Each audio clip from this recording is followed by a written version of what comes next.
இனிமே கண்ணை மூடிட்டு கடலை எண்ணெய் வாங்கலாம்.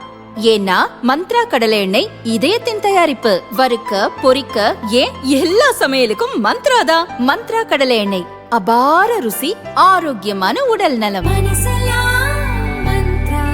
அதிமுக பாஜகவின் தேசிய ஜனநாயக கூட்டணிக்கு விஜய் போவாரா மாட்டாரா என்ற கேள்விதான் இப்போது தமிழக அரசியல் களத்தை உலுக்கிக் கொண்டிருக்கிறது. இந்த பரபரப்புக்கு நடுவேதான் விஜய்க்கும் அவரது தமிழக வெற்றி கழக கட்சிக்கும் அதிரடி ஆஃபரை பாஜக அள்ளி கொடுத்திருக்கும் தகவல் வெளியாகி தமிழக தேர்தல் களத்தை தீப்பிடிக்க வைத்துள்ளது. அப்படி என்ன நடக்கிறது என்பதை பார்க்கலாம். கடந்த ஒரு வாரமாகவே எப்படியாவது என்டிஏவில் விஜய் கட்சியை சேர்த்துவிட வேண்டும் என்று பாஜக தீவிர முயற்சிகளை மேற்கொண்டு வருகிறது. விஜயை சுற்றியிருப்பவர்கள் மூலம் பாஜகவும் பாஜகவுக்கு நெருக்கமானவர்களும் தொடர்ந்து பேசி வருகின்றனர். இப்போது இந்த முயற்சி இறுதிக்கட்டத்தை எட்டிவிட்டது.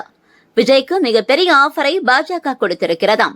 அதாவது என்டிஏவில் தாவேகா சேர்ந்தால் மொத்தம் 80 சீட்கள் வழங்கப்படும். ஒருவேளை கூட்டணி வெற்றி பெற்றால் விஜய்க்கு நிச்சயம் துணை முதல்வர் பதவி வழங்கப்படும் என்றும் பாஜக தெரிவித்துள்ளது. இது தொடர்பாக விஜய் தரப்பும் தீவிரமாக ஆலோசனை செய்து வருகிறதாம். ஒருவேளை பாஜகவின் இந்த முயற்சி கைகூடினால் தமிழகத்தில் அரசியல் ஆட்டமே மாறிவிடும். இதுவரை வெளியான கருத்து கணிப்புகள் எல்லாம் தவிடு பொடியாகிவிடும் என்று பாஜக நம்புகிறது. பாஜகவின் இந்த அதிரடி ஆஃபரை விஜய் ஏற்பாரா? விஜயை இழுக்க பாஜக ஏன் இவ்வளவு தீவிரம் காட்டுகிறது? விஜய் என்டிஏவில் சேர்ந்தால் என்ன நடக்கும் என்பதை பார்க்கலாம். இவ்வளவு நாட்கள் கழித்து கடைசி நேரத்தில் ஏன் விஜய் மீது பாஜக கண் திருப்பி இருக்கிறது என்ற கேள்வி இருக்கிறது. அடுத்தடுத்து வெளியான கருத்து கணிப்பு முடிவுகளும் அமித்ஷா கைக்கு வந்த உளவுத்துறை ரிப்போர்ட்டும் தான் இதற்கெல்லாம் காரணம். அதிமுக பாஜக கூட்டணி பலமானதுதான் என்றாலும் திமுக கூட்டணியை ஒப்பிடும்போது சற்று பின்தங்கியே இருக்கிறது. மிகப்பெரிய ரசிகர் பட்டாளத்தை வைத்திருக்கும் விஜய் கணிசமான ஓட்டு வாங்குவார். சீமானுக்கும் வழக்கம் போல் குறிப்பிட்ட சதவீதம் ஓட்டு கிடைக்கும். திமுக எதிர்ப்பு ஓட்டை சீமான் கட்சியும் விஜய் கட்சியும் அறுவடை செய்துவிடும். அதிமுக பாஜக கூட்டணிக்கு புதியவர்கள் ஓட்டு கிடைப்பது கடினம்தான். மொத்தத்தில் இப்போது இருக்கும் நிலைமைப்படி 4 முனை போட்டி நிலவினால் அது திமுகவுக்கு தான் சாதகம். திமுக ஆட்சி மீது மக்களுக்கு கடும் அதிருப்தி இருந்தாலும் ஓட்டு பல வகையில் பிரிவதால் அதன் பலனை திமுக கூட்டணி அறுவடை செய்துவிடும். அந்த கட்சியே மீண்டும் ஆட்சியை பிடிக்கும் என்று பல கருத்து கணிப்புகள் சொல்லி வருகின்றன. அதே நேரம் விஜய் கடும் தாக்கத்தை ஏற்படுத்துவார் என்றும் அவரை என்டிஏ தங்கள் பக்கம் எடுத்தால் மொத்த ஆட்டமும் மாறிவிடும் என்று கருத்து கணிப்பு முடிவுகள் அடித்து சொல்கின்றன. பெரும்பாலான அரசியல் வல்லுநர்கள் கூற்றும் இப்படித்தான் இருக்கிறது. இதுதான் பாஜகவின் மனதில் மாற்றத்தை உண்டு பண்ணியது. இது தொடர்பாக உளவுத்துறை மூலம் அமித்ஷா சர்வே எடுத்தார். அந்த சர்வே முடிவும் இதைத்தான் பிரதிபலித்திருக்கிறது. அதாவது விஜய் தனித்து களம் இறங்குவது திமுகவுக்கு தான் சாதகம். அதே நேரம் விஜயை இழுத்துவிட்டால் அதன் பிறகு என்டிஏ வெற்றியை யார் நினைத்தாலும் தடுக்க முடியாது என்று உளவுத்துறையினர் ரிப்போர்ட் தாக்கல் செய்தனர். அதன் பிறகுதான் அமித்ஷாவின் ஆட்டம் வேகம் எடுக்க ஆரம்பித்தது. பாஜகவால் விஜயை நேரடியாக அணுக முடியவில்லை. இருப்பினும் அவருக்கு நெருக்கமானவர்கள் மூலம் தூதுவிட ஆரம்பித்தது. விஜய் தனித்து நிற்பதால் அவருக்கு எந்த பலனும் இல்லை. ஓட்டு வாங்குவார், ஆனால் ஒரு சீட்டு கூட வாங்க முடியாது. இந்த தேர்தலுக்கு பிறகு அவரது அரசியல் எழுச்சி முடிந்துவிடும். அதுவே என்டிஏ கூட்டணிக்கு வந்தால் நிச்சயம் ஓட்டு கிடைக்கும், சீட்டும் அல்லலாம். கணிசமான தொகுதியை என்டிஏ தரும், துணை முதல்வர் பதவியும் கிடைக்கும். இது விஜயின் அரசியல் வாழ்க்கைக்கு நல்ல துவக்கத்தை கொடுக்கும். அவரது முதல்வர் கனவு எதிர்காலத்தில் நிறைவேற வழிவகுக்கும் என்று பாஜக வட்டாரம் எடுத்து சொல்லியிருக்கிறது. விஜய்க்கு நெருக்கமானவர்களும் இதை விஜய் காதுக்கு கொண்டு சென்றிருக்கின்றனர். விஜயும் இதை தீர்க்கமாக யோசித்து வருகிறார்.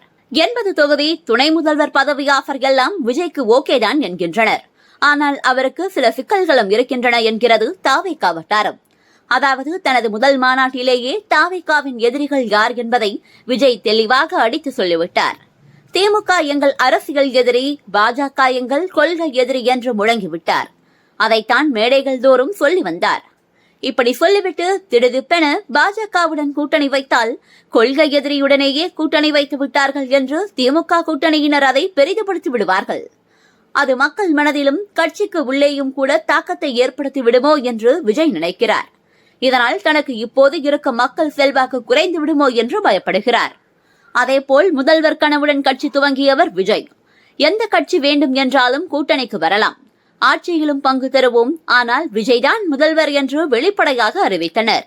இப்போது துணை முதல்வர் பதவிக்காக இதில் சமரசம் செய்தால் அதுவும் விமர்சனத்துக்கு உள்ளாகுமே என்று விஜய் தரப்பு யோசிக்கிறது. விஜய் ரசிகர்களை பற்றி எந்த கவலையும் இல்லை. அவர்கள் விஜய் என்ன முடிவு எடுத்தாலும் ஒப்புக்கொள்வார்கள். ஆனால் தலித் மக்கள் மத்தியிலும் சிறுபான்மையினர் மத்தியிலும் விஜய்க்கு தனி செல்வாக்கு இருக்கிறது.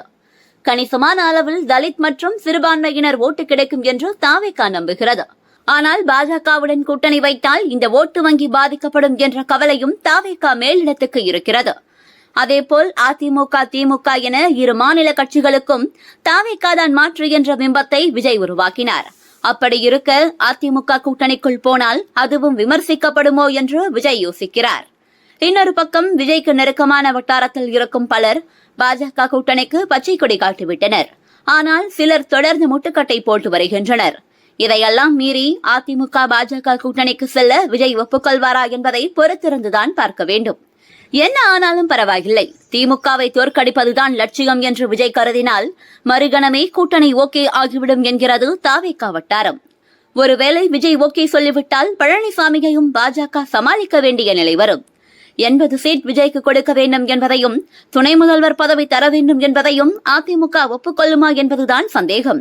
இப்போது இருக்கும் இக்கட்டான நிலைமைகள் திமுகவை வீழ்த்தி மீண்டும் அதிமுக ஆட்சியில் அமர சில சமரசங்களை செய்துதான் ஆக வேண்டும் என்ற கல யதார்த்தத்தை புரிந்து கொண்டால் அதிமுகவும் கிரீன் சிக்னல் கொடுக்கவே வாய்ப்பு அதிகம் என்கின்றனர் அரசியல் நிபுணர்கள்.